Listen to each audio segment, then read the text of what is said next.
Good morning and welcome to Morning Markets with True Prudential. Today we'll be looking at what was behind positive momentum in markets yesterday, but also look at what's in for investors today.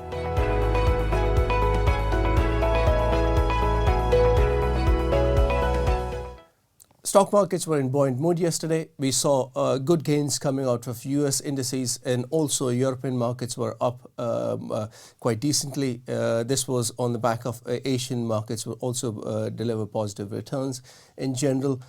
So what was behind these positive moves in the markets yesterday? It was tech driving the news. Big news from yesterday. We saw Micron Technology, the big chip maker in the US, delivering positive earnings beat in general, also guiding for a positive guidance for the coming quarter, and also the inventory levels were low. So all in that boosted the share price there. We also saw Intel and Nvidia, other two big chip makers, also benefiting from that positive momentum. We also saw likes of Google, Microsoft and Apple and Microsoft all rallying on back of that.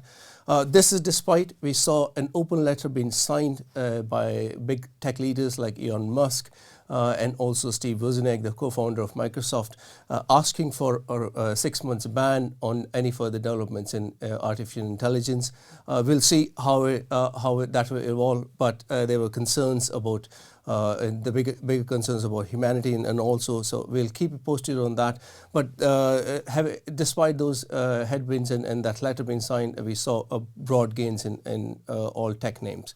But again, it was not only financial. It was not only technology. We saw also financials continue to claw back their lost ground. We saw many US regulators and central banks propping up the markets, providing enough liquidity. We saw regional banks like First Republic Bank and Zion Bank and also delivering positive returns. So and there were indications that the flight in deposits, the deposit flight has eased, pressures have eased in these regional banks. So that also boosted the stock markets in general.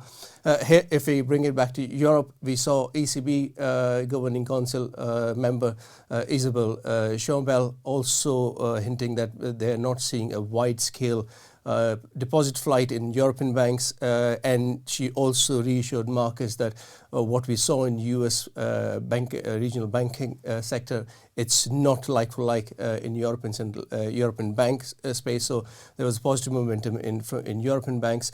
We saw even Credit Suisse and Deutsche Bank, the two embattled banks, also gaining on the news. But as always, we'll keep you posted on how it comes. But for now, we'll leave it there, and thank you very much for watching Morning Markets.